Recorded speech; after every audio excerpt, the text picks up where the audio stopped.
Телевизийн Монголын мэдээ сувгийн нээлттэй хэлцүүлэг нэвтрүүлэг эхэлж байна. За энэ удаагийн нэвтрүүлгийг олон нийтийн телевизийн 600 студиэс үзэгч та бүхэнд шууд дамжуулан хүргэж байна. За улсын их хурлын болон аймаг нийслэлийн иргэдийн төлөөлөгчдийн хурлын ээлжид сонгуулийн кампанид ажил хэвийн үргэлжлэх боломж бүрдсэн үү гэдэг асуудлаар холбогдох талбуудын байр суурийг энэ удаагийн хэлцүүлгээр үзэгч та бүхэнд хүргэх болно. За хэлцүүлэгт оролцогчдын төлөөллийг танилцуулъя. За зүүн гар талд сонгуулийн ерөнхий орооны мэдээлэл авалгаа арга зүйн хэлтсийн дарга оюума. За улсын бүртгэл статистикийн ерөнхий газрын иргэний бүртгэлийн газрын дарга Энгцэцэг. За шүүхийн шийдвэр гүйцэтгэлийн ерөнхий газрын шийдвэр гүйцэтгэлийн газрын дарга Хуранда Наранбаатар нар оролцож байна. За баруун гар талд төрийн бас байгууллага судлаачдын төлөөлөл ирсэн байна. За тухайлбал санхүү эдийн засгийн дээд сургуулийн багш, улс төр судлаач доктор Эрдэнэ.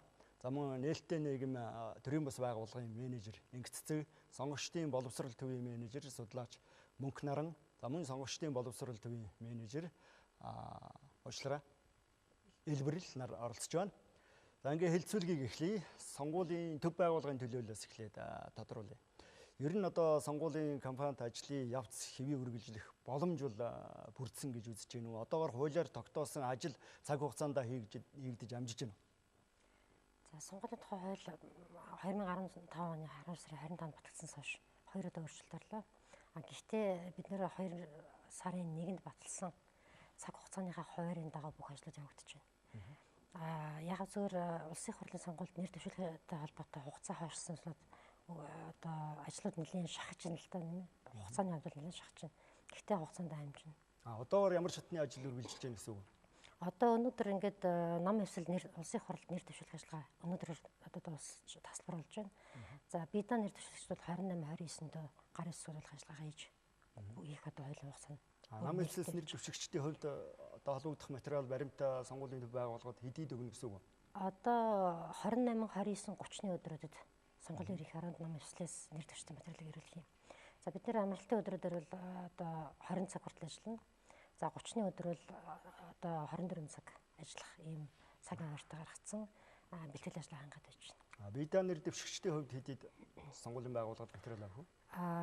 Бидаа нэр дэвшигчд маань одоо 30-наас ахуулаад 31, 2 гэдэг 3 өдөр бас сонгуулийн ерөнхий харанд материал ирүүлнэ. За энэ дээр нэг юм одоо тодорхойлж хэлэхэд нэр дэвшигчдийн материалыг ирүүлэхдээ маш сайн одоо бүрдийг шаамж үзэх хэрэгтэй тийм ээ. Дутуу материал авчирчаад тэрнээс нь болж одоо нэр дэвшигчийг бүртгэхээс татгалзах хүндэс болох юм бол энэ үнэхээр харамсалтай ажил тийм ээ. Тийм учраас баримтчин бүртгэн бүрэн байна уу?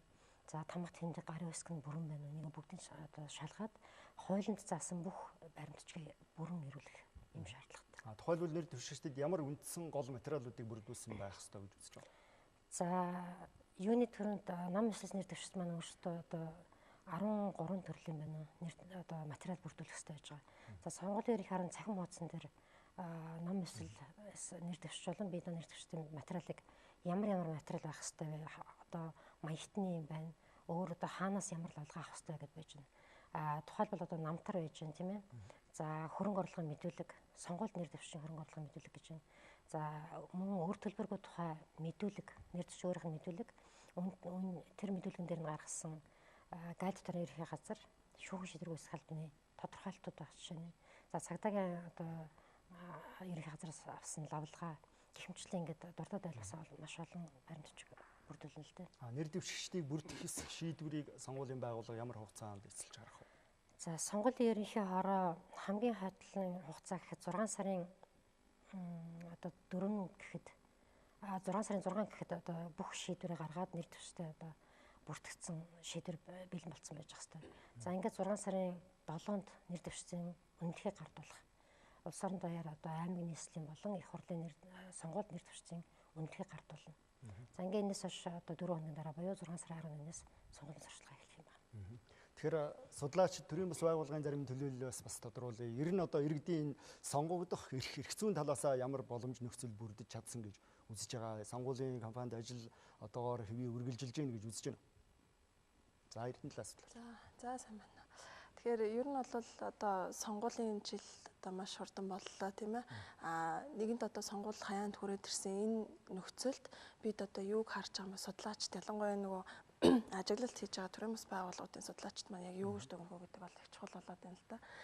Одоо тэгээд нөгөө нийгэмд нэр дэвшигчд маань тодроод бүртгэл нь ингээ баталгаажаад за тэр материал дээр нь дүн шинжилгээ хийх одоо цаашаад энэ хүнийг нэр дэвшүүлээд сонгуулийн сурталчилгаагаа хийх боломж нь байна уугүй юу гэдэг хугацаанд бид нэр хүрээд ирлээ шүү дээ. Тэгэхээр энэ тохиолдолд ер нь бол сонгогчдын тэр сонгох эрх тийм ээ сонгогдох эрх нь яг хэрхэн хангагдаж байгаа юм бэ гэд харахаар сонгогдох эрх дээр ялангуяа нөгөө нийслэлийн болон их хурлын сонгуульд бидаа нэр дэвшиж байгаа иргэдийн хувьд тийм ээ нэр дэвшигчдийн хувьд бол нөгөө сонгуулийн тухай хуулийг маш сайн уншиж судлах түрүү нөгөө сонгуулийн ерөнхий орооны хүмүүс маань хэлж штэ дутуу материал бэлдэж ирдэг. Ингээд дараа нөгөө нэр дэвших боломжгүй байна гэдэг ийм шийдвэр гарсны дараа энийг одоо шүүхэд очино гэдэг ч юм уу. Яагаад намайг нэр дэвшүүлэхгүй байгаа? Манайхыг боож энэ нам энэтэй холбоотой гэсэн нэг юм нүд гараад байна л да. Тэгэхээр анханасаа нөгөө энэ сонгуулийн тухай хуулаа тэр нэр дэвшигчд маань маш сайн уншиж судлах хэрэгтэй тийм ээ. Хуулийн өрөөнд ажиллах хэрэгтэй. Нэгэнт одоо материал дутууч гэдэг юм уу ийм материалыг авах боломжгүй байх юм бол одоо тэр харамсалтай шүү дээ. Тэгэхээр энэ дээр маш сайн зөвлөгөө авдаг юм уу? Эсвэл өөртөө тэрийгэ судлаад хуулийнхаа өрөөнд ажиллах хэрэгтэй. Одоо хэцүү хувьд бол одоо юу гэдгийг нэр дэвшүүлэх үйл явцаас эхлээд ер нь сонгогдох үйл явц бол ямар нэг бэрхшээлгүйгээр хийгдэх боломж бол бүрдсэн гэж үздэг. Тийм бүрдсэн. Гэхдээ тэрийг нэг хэрэглэх тал дээр жоохон хүмүүс одоо гэдгийг хайхрамжгүй хандаад байна л да. Тэрнээс болоод ингээ асуудлууд үүсэж байгаа шиг харагдаад байна. За, бас төлөөс сонсъё. За сонгогчдын боловсрол. Тэгэхээр одоо нөгөө яг сонгуулийн сурталчилгаа маань 6 сарын 11-нд эхэлнэ. За улс төрийн намууд болон одоо нам хэвсэл бие даа нэр дэвшигчд маань сонгуульд одоо яаж оролцох гэдэг бол одоо тухайн тэр байгууллагууд одоо улс төрийн байгууллагын үйл ажиллагаа.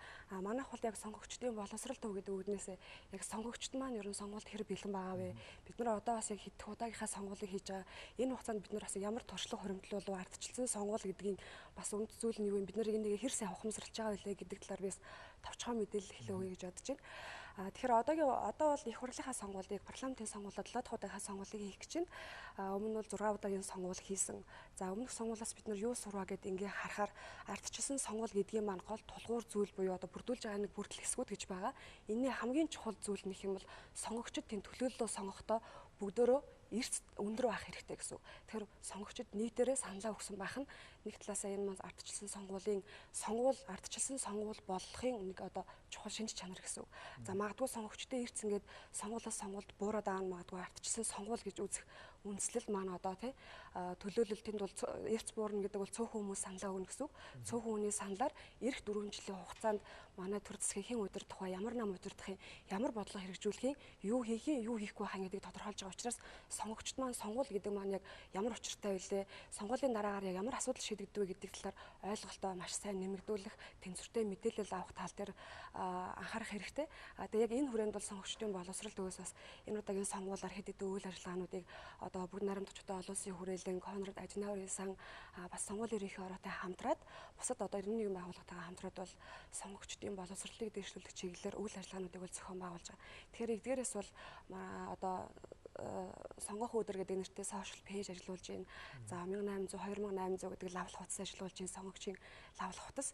За мөн сонгуулийн үйл явцад иргэд сонгогчд маань өөртөө яаж оролцож хяналт тавих юм те. Бид нар ардчилсан сонгуул байхад бид нар сонгогчдын маань үүрэг хариуцлага бас өөр юу байгаа вэ гэдэг тал дээр юм 6 цуврал видео энтриг бол хийж байгаа. Тэгэхээр ер нь бол одоо сонгогчдын эрс зөндөр байх гэдэг юм уу, идэвхтэй оролцоотой байхад нөлөөлөх гол хүчин зүйлүүд юу байх хэвээр вэ? Гол хүчин зүйл нь мэдээж бидний одоо ойлголт сонгогчийн боловсрал гэдэг зүйл чухал. Хоёрдугаарт нь гэх юм сонгуульд оролцож байгаа талууд гэж байгаа. Сонгуулийг зохион байгуулж байгаа бас талууд гэж байгаа тийм ээ. Тэгэхээр сонгуулийг хэн зохион байгуулдаг гэвэл төрийн байгууллага зохион байгуулдаг. Сонгуульд оролцогч талууд гэхээр ер нь сонгуул маань зөв шударга боллоо гэдгийн гол нэг шалгуур нь гэх юм бол оролцсон бүх талууд сэтгэл хангалуун байх гэж үздэг. Тэрний хамгийн гол чухал зүйл нь гэх юм бол нэг хэсэг нь тална гэвс мэдээж сонгогчд байгаа тий. Тэгэхээр сонгогчд тэнцвэртэй мэдээлэлтэй байгаад улс төрийн намуудын мөрийн хөтөлбөрийн талаар сонгуульд оролцож байгаа улс төрийн намуудын талаар мөрийн хөтөлбөрийн талаар тэнцвэртэй мэдээлэл аваад за манай тойрогт ийм намууд оролцож байгаа юм байна. Ийм улс төрийн одоо эвслүүд оролцож байгаа юм байна. ийм нэр дэвшигт бас биедан оролцож байгаа юм байна. Эдгээр хүмүүс маань ямар үйл ажиллагаа хэрэгжүүлэхээр мөрөө хөтөлбөртөө тусгасан байна. За энэ эх 4 жилийн хугацаанд те зөвхөн надад гэхгүй эсвэл нэг хэсэг бүлэг хүмүүст гэхгүй нийт нийгмийн эрх ашигт одоо ашиг тустай байхаар бид нарт одоо өнөөдөр эрүүл мэндийн үйлчилгээ хүрэлцээгүй байна, сургууль цэцэрлэг хүрэлцээгүй байна гэл ингээл бид нарт өдөр тутам тохиолддог асуудал бол ганцхан нэг хувь хүний асуудал биш, бүх нийгмийн асуудал байна. Тэгэхээр яг энэ нийгэмд тулгамдаад байгаа асуудлыг тухайн улс төрийн сонгуульд оролцож байгаа намуудын мөрөө хөтөлбөрт хэрхэн шийдвэрлэхээр тусгасан байгаа вэ? Энэ бас эх 4 жилийн хөгжлийг маань тодорхойлж чадах уу?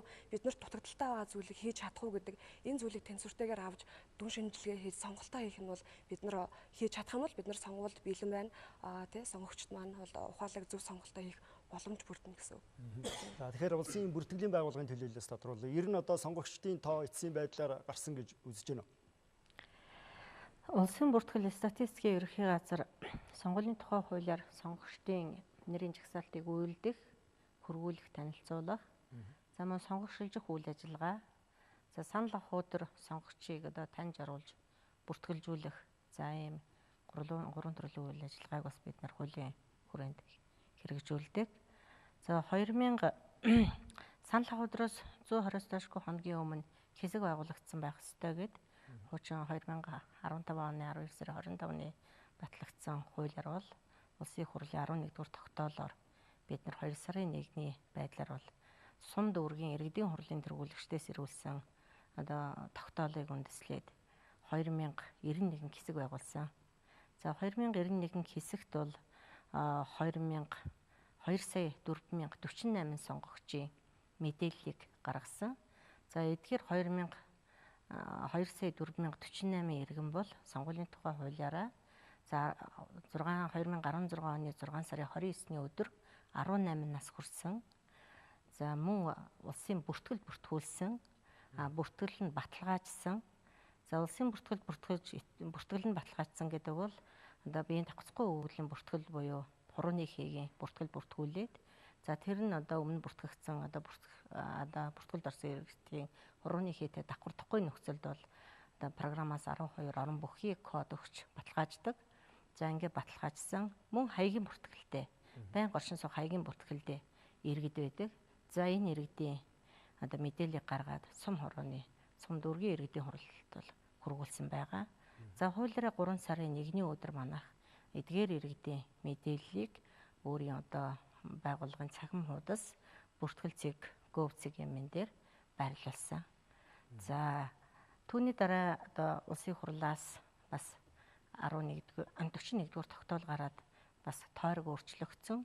Улсын хэмжээнд 26 тойрог байж байгаад 76 тойрог болоод за тойрогууд дээрээс бас хэсэг өөрчлөгдсөн байгаа. Бүх хэсэг.